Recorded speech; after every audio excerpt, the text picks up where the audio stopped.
Hello students, welcome again, and today I am going to start the new chapter of book 2nd, and this is your 5th chapter, challenges to the Congress system or challenges to and restoration of the Congress system। यानी कि जो कांग्रेस थी उसको वापस से स्थापित होने के लिए कौन कौन से challenges फेस करने पड़े। In this chapter we going to read different topics like how the political transition took place after Nehru, how the opposition unity and the Congress split posed a challenge to Congress dominance, how a new Congress led by Indira Gandhi overcame these challenges, and analyze how new policies and ideologies facilitated the restoration of Congress system। तो इस chapter में हम किस तरीके से कांग्रेस जो party थी जिसका डोमिनेंस कई सालों से आफ्टर इंडिपेंडेंस आप देख सकते हो कि लगातार कांग्रेस का डोमिनेंस ही चलता आ रहा था, और जितने भी जनरल इलेक्शंस हुए इससे पहले, जो फर्स्ट जनरल इलेक्शन हुए थे इंडिया के अंदर, that was took place in 1952। उसमें भी कांग्रेस मेजॉरिटी के साथ पावर में आई थी। उसके बाद हुए 1957 में, उसमें भी कांग्रेस जीती, और 1962 के अंदर भी कांग्रेस टुक मेजॉरिटी। तो कह सकते हैं कि 3 डेकेड्स तक अगर हम देखें तो जो कांग्रेस थी उसने डोमिनेंस किया था इंडिया के अंदर। तो अब देखना है इस चैप्टर में कौन कौन से चैलेंजेस थे जो कांग्रेस सिस्टम के सामने खड़े हुए थे। तो let's start the chapter. Democracy is the most difficult form of government, and the pioneer of democracy in India was Nehru, the first Prime Minister of India।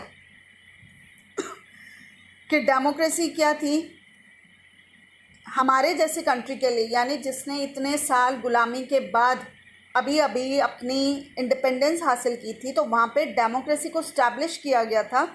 तो वहाँ डेमोक्रेसी को जो जन्म दिया या पायनियर बोला जाता है वो कहा जाता है नेहरू जी को, कि उन्होंने ही डेमोक्रेसी को स्टैब्लिश करने के लिए बहुत ज़्यादा यहाँ पर काम किया था। लेकिन क्या हुआ कि जब इनकी डेथ हुई तो बहुत सारे क्वेश्चंस लोगों के सामने खड़े हो गए कि भाई नेहरू जी के बाद क्या होगा कंट्री का, क्या डेमोक्रेसी यहाँ पर स्टैब्लिश रह पाएगी या नहीं रह पाएगी, आगे कौन कौन सी, मतलब क्या हम डेमोक्रेसी को स्टैब्लिश रख सकेंगे यहाँ पे, या यहाँ पर भी मिलिट्री रूल स्टैब्लिश हो जाएगा। और उसके अलावा बहुत सारी और भी चैलेंजेस थे इंडिया के सामने, जैसे पॉवर्टी था और inequality, communal and regional divisions, इस तरह की बहुत सारी प्रॉब्लम्स थी।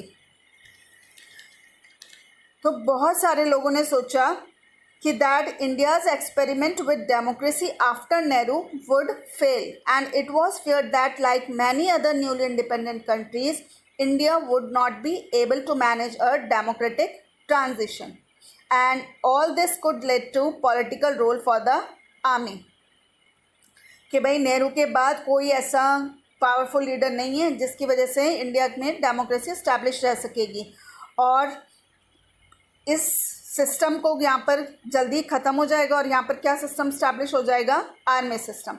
और इसके अलावा दूसरे भी बहुत ज़्यादा चैलेंजेस थे, जैसे गरीबी था, असमानता थी, कॉम्युनल राइट्स थे, रीजनल डिविजन्स थी, और यही मेन जो प्रॉब्लम्स हैं, इन्हीं की वजह से जो 1960s का डेकेड था, डेकेड किसको कहते हैं, 10 years, यानी 60 to 70 के बीच में जो 10 साल आए वो क्या कहलाए, एक डेकेड कहलाता है। तो the decade of 1960 is also called a dangerous decade in Indian history. Dangerous decade इसलिए बोला गया है कि भाई कि हमारे सामने डेमोक्रेसी की तो प्रॉब्लम थी ही, इसके अलावा गरीबी और जो भी रीजनल डिविजन्स हैं, कॉम्युनल डिविजन्स हैं, इन सब से इंडिया कैसे लड़ पाएगा, इन सबको कैसे फेस कर पाएगा। नाउ कि भाई अब इनके बाद नेहरू जी की तो डेथ हो गई, अब इनके बाद कौन आगे प्रधानमंत्री बनना चाहिए, ये क्वेश्चन लीडर्स के सामने था। तो political succession after Nehru. Nehru's death on 27th May 1964 left a vacuum in the Congress. Congress leadership was unable to find a leader as tall as Nehru. कि 27 मई 1964 को क्या हुआ, नेहरू जी की डेथ हो गई और अब जो मेन लीडर्स थे उनके सामने ये था प्रॉब्लम कि नेहरू जी के कद का, यानी जितने वो फेमस थे, जितने पॉपुलर थे, उतना कौन लीडर होगा जिसको हम आगे as a prime minister appoint कर सकें। तो जो नाम सामने आया वो था लाल बहादुर शास्त्री जी का। लाल बहादुर शास्त्री जो बहुत क्लोज थे नेहरू जी के और कैबिनेट मिनिस्टर भी रह चुके थे यूपी में, कांग्रेस जनरल सेक्रेटरी भी थे और यूनियन कैबिनेट के अंदर भी उन्होंने काम किया था। तो कांग्रेस के अंदर जो सीनियर लीडर के कामराज, वो क्या थे, प्रेसिडेंट ऑफ कांग्रेस, उन्होंने अपने आप को प्राइम मिनिस्टर ना अपॉइंट करवाकर किनका नाम लिया, लाल बहादुर शास्त्री जी का, और बिना किसी डिस्कशन के सभी लोग इसके ऊपर शामिल हो गए और शास्त्री जी को अपॉइंट किया गया as a PM. Shastri over the years had been a disciple of Gandhi and a fellow worker with Nehru. He came of a humble origin and was underestimated by all his fellow ministers, people, officials, media, etc. Shastri ji को क्या माना जाता था, एक बहुत ज़्यादा polite nature के थे, बहुत ज़्यादा मीडिया के सामने नहीं आना, और तो उनकी जो पर्सनालिटी थी या जो उनका काम था उनको इतना ज़्यादा मीडिया के थ्रू प्रमोट नहीं किया गया था, तो इसीलिए इनका प्रचार वगैरह इतना ज़्यादा नहीं था। लेकिन इन्होंने जो भी काम किया वो बहुत ज़्यादा ईमानदारी के साथ, और इसीलिए इनकी जो सादगी भरा एक जीवन था या जो भी इनके काम करने का तरीका था वो लोगों को पसंद था, और इसीलिए इनको किसी ने भी मना नहीं किया कि भाई हमारे पीएम नहीं बनना चाहिए, या इनके अपोजिट कोई भी खड़ा नहीं हुआ था। तो ये बने, और जिस टाइम पर Lal Bahadur Shastri ji as a prime minister appoint हुए थे, उस टाइम पर दो वॉर, एक तो अभी 62 में ही किसके साथ हुई थी, चाइना के साथ, और 65 में हुई पाकिस्तान के साथ।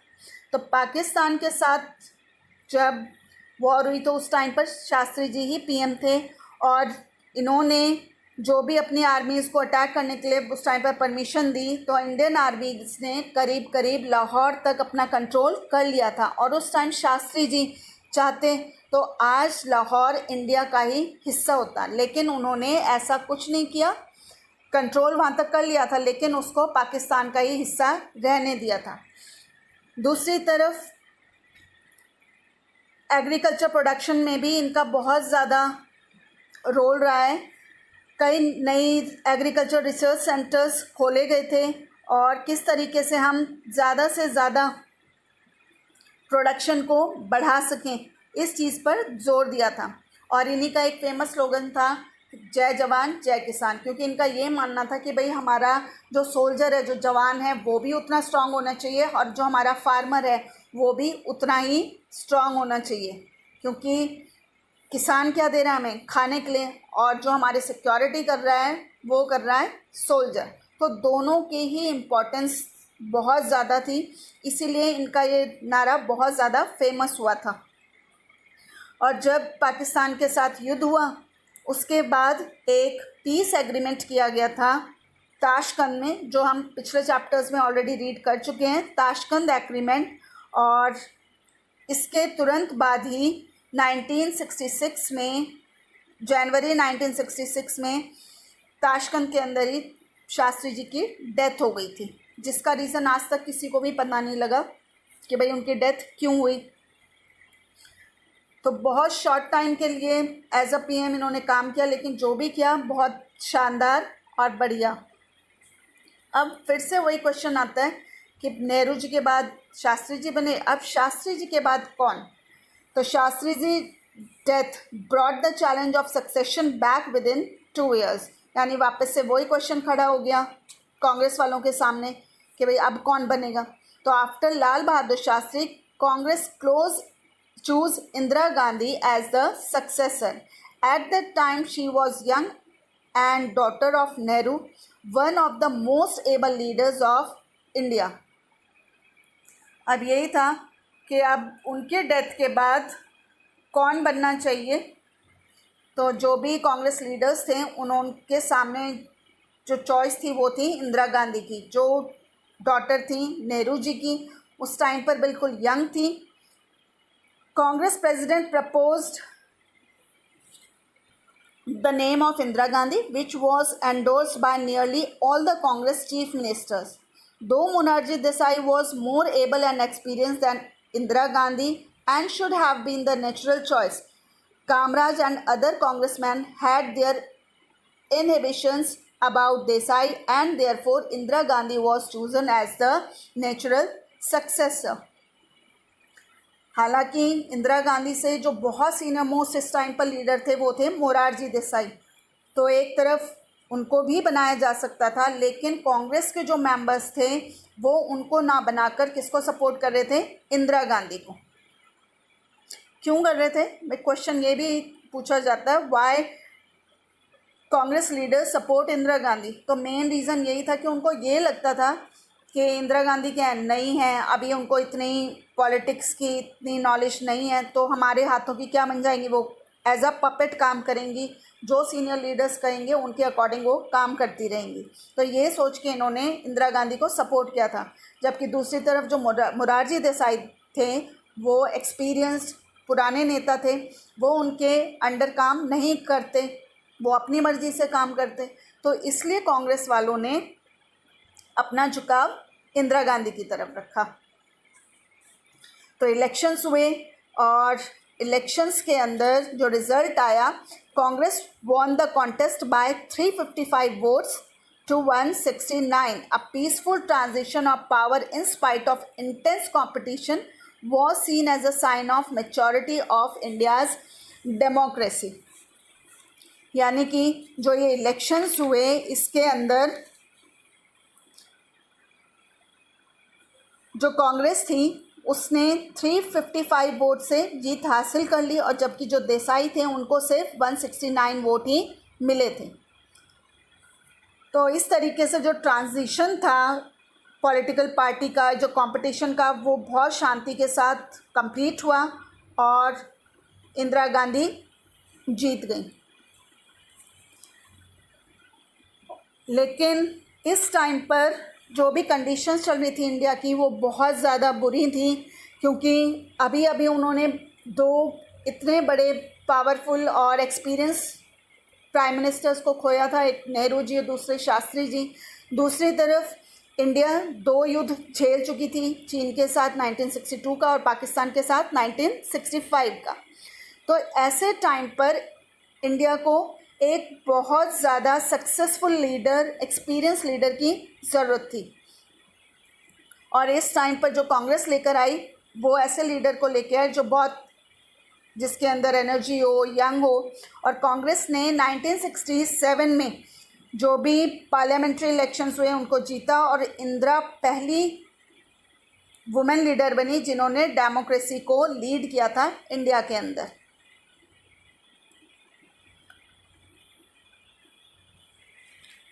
Next topic is 4th general elections of 1967, यानी 1967 के आम चुनाव जो लोकसभा के लिए हो रहे थे। अब इस टाइम पर अगर हम बात करें इलेक्शंस की और इससे पिछले इलेक्शंस की जो 52 में हुए, 57 में हुए, 62 में हुए, तो उसमें हम पढ़ चुके हैं कि इन तीनों ही टाइम पर कांग्रेस बहुत ज़्यादा वोटों से जीती थी। लेकिन 67 के जो इलेक्शंस हुए उसमें ये कंडीशंस नहीं हो पाई। क्यों नहीं हो पाई? बिकॉज अभी अभी जो भी इतना कुछ क्राइसिस हो रहे थे इंडिया के अंदर कि भाई युद्ध हुआ, तो युद्ध के कारण क्या हो गई, इकोनॉमिक कंडीशंस हमारी थोड़ी ख़राब हुई। उसके बाद 2 प्राइम मिनिस्टर जो लीडर्स थे वो उनकी भी डेथ हो गई थी। दूसरी तरफ चारों तरफ सूखा पड़ा हुआ था, मॉनसून नहीं हुआ था, बारिश नहीं हुई, तो सूखा पड़ा तो उसकी वजह से एग्रीकल्चर प्रोडक्शन जो था वो भी बहुत नीचे चला गया। Decline in food storage, depletion of foreign exchange reserves, drop in industrial production and exports combined with a steep rise in military expenditure and diversion of resources from planning and economic development। मतलब इतनी ज़्यादा conditions ख़राब थी इस time पर India की कि भाई युद्ध भी हुआ है, वहाँ पर भी बहुत ज़्यादा खर्चा हुआ, जो भी हमारे फॉरेन करेंसी थी वो भी ख़त्म हो रही थी, जो इंडस्ट्रियल प्रोडक्शंस था उसमें भी कमी आ रही थी, एक्सपोर्ट कम हो गया, और जो महंगाई थी वो पूरी तरीके से बढ़ चुकी थी। जो भी प्राइसेस थे ज़रूरी चीज़ों के, जो नेसेसरी गुड्स थे, उनके प्राइसेस बहुत ज़्यादा बढ़ गए थे। तो इस वजह से लोग बहुत ज़्यादा डिससेटिस्फाइड थे, और इस टाइम पर जो भी उन्हें एक उम्मीद थी वो थी गवर्नमेंट से। लेकिन गवर्नमेंट में भी उन्हें क्या नज़र आया, एक एक्सपीरियंस लीडर जो इंदिरा गांधी के रूप में सामने दिखाई दे रहा था कि नई लीडर थी, यंग थी, और दूसरी तरफ हिंदू मुस्लिम के जो वो दंगे थे वो भी बहुत ज़्यादा इस टाइम पर कंट्री में भड़के हुए थे। तो इसका असर 1967 के इलेक्शंस पर भी बहुत बुरा पड़ा। तो वही हम कंटिन्यू करेंगे अपने नेक्स्ट टॉपिक के अंदर। आज के लिए इतने टॉपिक्स काफ़ी हैं, आप लोग इनको डीपली अपनी बुक से चैप्टर में पढ़ें, लाइन टू लाइन पढ़ें, तो अच्छे ढंग से क्लियर होंगी, चीज़ें समझ में आएंगी। और रेगुलर अपने जो भी चैप्टर्स हैं, जो भी वीडियोस आपकी जिस भी सब्जेक्ट की आ रही है, उसको प्लीज़ ध्यान से सुनें, उसके बाद अपने चैप्टर को रीड आउट ज़रूर करें। Thank you for watching my video. Subscribe ज़रूर करें, और कोई भी क्वेरीज़ हों तो कमेंट बॉक्स में जाएं। Thank you.